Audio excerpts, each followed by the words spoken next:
documenting Metamorphosis. It's the 16th day of April 2025, Anno Domini. So, I'm making this particular video because I make these videos, this documenting Metamorphosis documentary playlist, as a very transparent look at my existence, as humble and pathetic as it is, alongside Australian Jim, who he's doing a lot better in the world. You know, he's a much more likable character. And the reason being is because I put these videos out there so there might be a light shining, or a path shown,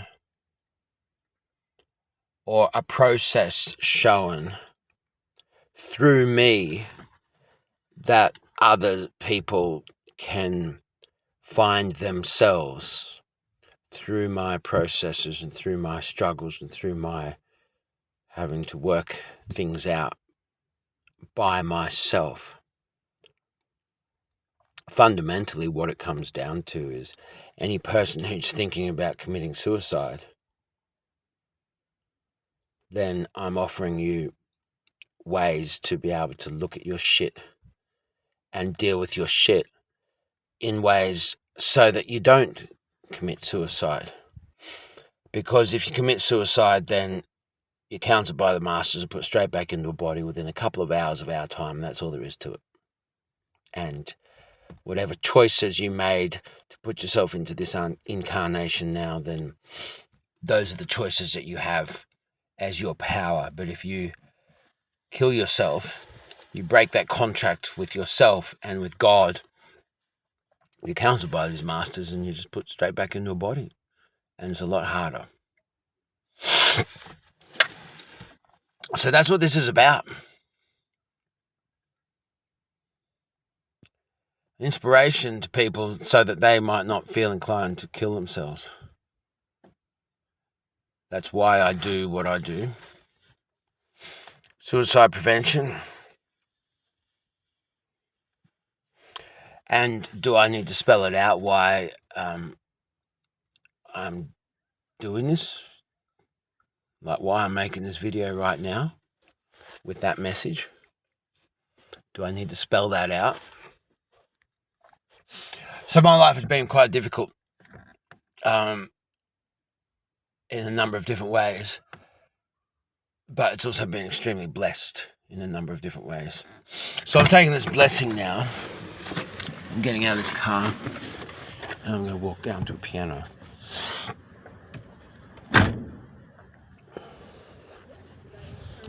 I'm taking the difficulty.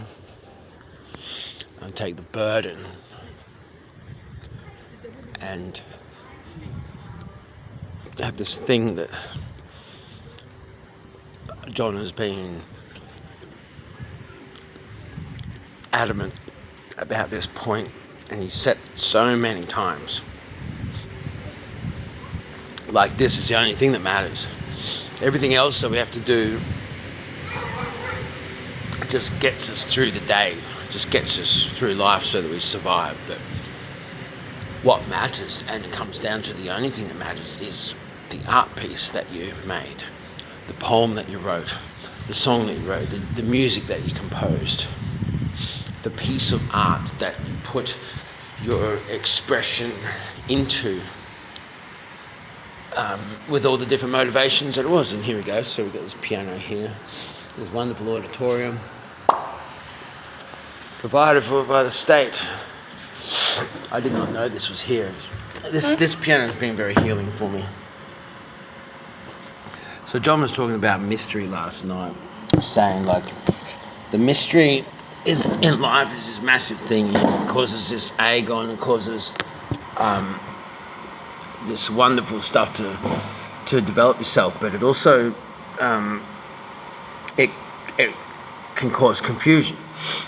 And confusion is a stress and a trauma, right? So the mystery can cause confusion, and that's not a good thing. But when you keep that mystery there, because there's always something that you're never going to know. There's this whole power that goes with mystery.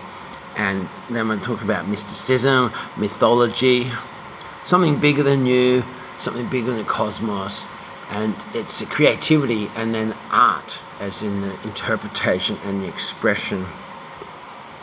So here's an example of something that you can do. I've just created this. It's very simple, it's very basic, and it's just allowed me a window to go into a grieving process that otherwise I would not be able to go through.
So there's some dimension there that's as close as you get to come to grieving sometimes. So that's why the art is vital for expression and transmutation and making sense of the confusion and the turmoil. The other point worth noting is that for the people out there that might be taking something from this, as far as don't kill yourself, like take another breath, keep taking another breath, stop thinking those thoughts. If you're thinking about killing yourself, then it's just a tragic number that we do on our own selves, and we cause ourselves all kinds of grief, so much so that we are in a state of grief to our own selves. And people who commit suicide, they die of sadness and they die of loneliness, thinking that they can't communicate with anyone, they can't reach anyone, no one can reach them, and they're not valid, they're not appreciated.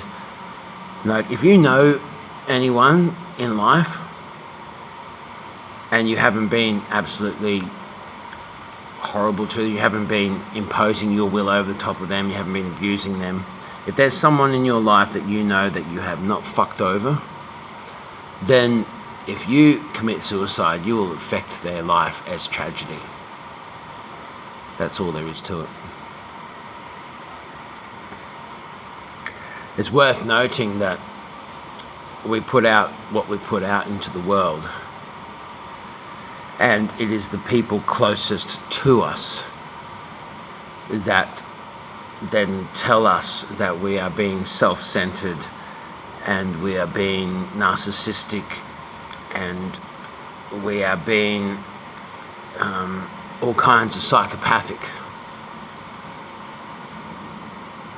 It's the ones that we give the most energy to that say these things to us that we might be most likely to commit suicide from. And so if there's something that comes from that, then just take my words instead of theirs, that you are worthwhile, your contribution is valued, you are a child of God, you made a contract with yourself and with God, and you cannot break that contract. But you're valued, you're cherished, you're appreciated, you're honored, and you're in connection. And that connection is a respectful connection. You are in connection with others in life and with life itself and with God itself. And you want proof of God? Well, there's no such thing as an atheist on a sinking ship.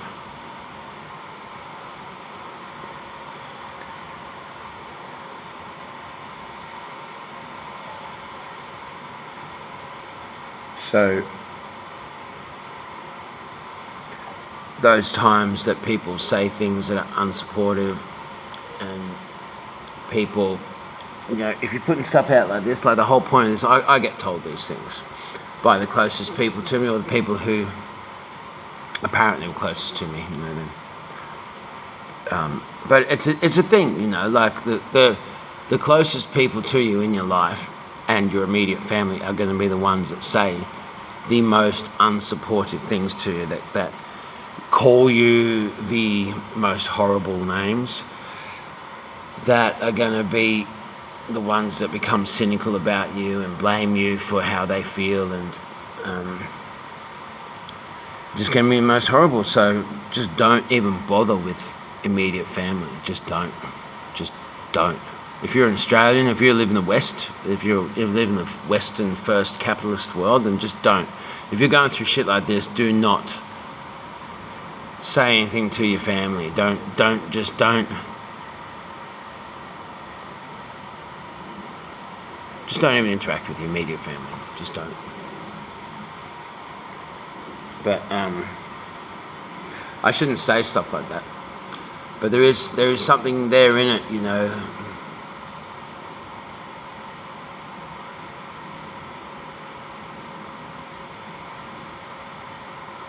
Just keep taking another breath.